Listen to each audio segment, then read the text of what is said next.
If you are a gym guy, then you should follow this strategy called आओ करो और जाओ. You should follow this mentality. You should follow this basic rule. Gym में आओ, करो gym में काम और चले जाओ. कभी कभी ऐसा हो सकता है कि तुम्हारे कभी 6 रैप निकले क्योंकि तुम्हारे अंदर लो एनर्जी थी. कभी कभी ऐसा हाई एनर्जी थी, इसके लिए 8 रैप निकले या 10 रैप निकले.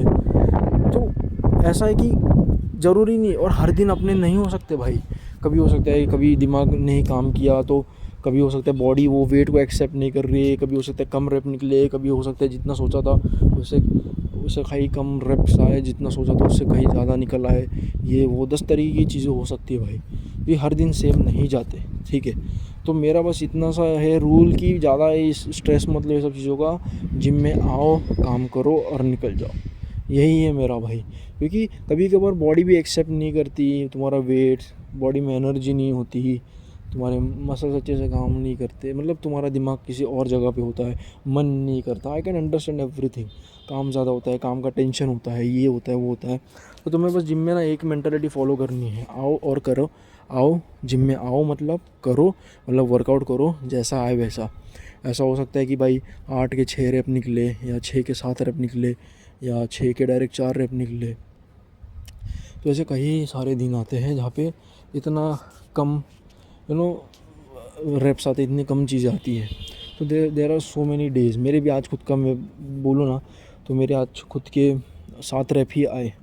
क्योंकि पिछली बार मेरे ना 8, 7 और 7 रैप्स आए थे डंबल प्रेस पे 30 kg पे. इस बार मेरे तीनों में 7-7 आए. So what I mean to say guys to all of you guys that मेरा बस यही है कि तुम जिम में आओ. मेरे गुरुजी ने यही मुझे बोला कि भाई हो सकता है कि हर दिन सेम नहीं जाते, हर दिन ऐसा नहीं जाता. तो एक ही सिंपल है चीज़ है कि आओ करो और जाओ. जिम में आओ, काम करो और जाओ. और घर पे भी काम करो. घर पे क्या काम करना है? डाइट का. आओ करो और जाओ और डाइट पे ध्यान दो. डाइट मतलब तुम्हारे खाने पे ध्यान दो. खाना मतलब क्या? हाई प्रोटीन खाना खाना है, बाहर का कम खाना है. जिम में आओ, काम करो, जाओ और डाइट पे ध्यान दो. अपने समझ रहे हो? अपने डाइट पे ध्यान दो. ये चीज़ें बोली. आई डोंट नो, कुछ तो कन्वर्सेशन चल रही थी गुरुजी में और बाकी सब किसी में कि भाई हो हाँ कभी कभार ऐसा होता है कि हर बार थोड़ी ना वो सेम रैप्स निकलते. ऐसा बोल रहे थे गुरुजी कि भाई अपने को ना वो रैप काउंट करने हैं जो कंसिस्टेंटली आ रहे हैं. ऐसा नहीं है कि लो एनर्जीज़ के लिए 6 रैप आए और कभी हाई एनर्जीज़ के लिए 8 रैप आए. नहीं, इस बेसिस पे नहीं चलना अपने को. इस बेसिस पे चलना है कि तुम अगर कोई वेट उठा रहे हो तो उसमें वो कितने कंसिस्टेंटली रैप्स निकल रहे हैं. फॉर एग्जांपल अगर मैं डंबल प्रेस कर रहा हूँ फॉर 8 रैप्स, बट उस दिन मेरे पास हाई एनर्जी थी, ऐसे मेरे 6 रैप्स ही आते, बट मेरे पास उस दिन हाई एनर्जी थी इसके लिए मेरे 8 रैप आए. बट अगर नेक्स्ट टाइम वही एक्सरसाइज में करने जाऊँ तो मुझे वहाँ पे 6 रैप आए. ठीक है, क्योंकि एनर्जी लो तो नहीं बट थी, कम थी एनर्जी.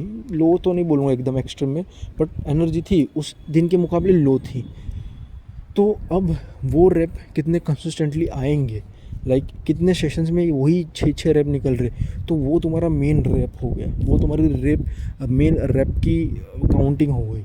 ना कि तुम्हारे पास जब एनर्जी ज़्यादा थी तो तुम्हारे 8 रैप आ गए. वो तुम्हारा पीआर नहीं है. तुम्हारा पर्सनल रिकॉर्ड वो है जो तुम कितना कंसिस्टेंटली तुम्हारे वो रैप्स निकल रहे हैं. 6 रैप निकल रहे हैं, कितने सेशंस में तुम्हारे वही सेम रैप्स आ रहे 6 रैप, तो वो तुम्हारा पीआर हो गया. ऐसा नहीं कि एक दिन 4 दिन तुम वही सेम वेट उठा रहे हो 4 हफ्ते के लिए, फिर 5वें हफ्ते तुम्हारे 8 रैप निकले अचानक से क्योंकि एनर्जी ज़्यादा थी. वो तुम्हारा पीआर नहीं. उस दिन तुमने अच्छे से खाया था इसके लिए आया. तो बस इसी चीज़ के ऊपर बातें चल रही थी.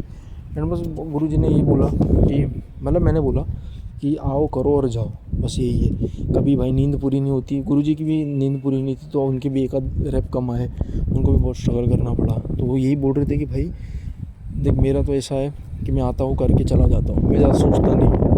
क्योंकि ऐसा ही है भाई. कभी ऐसा होता है, कभी दिन अपने हर दिन परफेक्ट नहीं होते. जिम में आओ, काम करो और जाओ. और घर पे भी ध्यान दो अपनी डाइट का, अपने खाने का, हाई प्रोटीन खाना खाना. That's it. बस इतना ही बोलूँगा.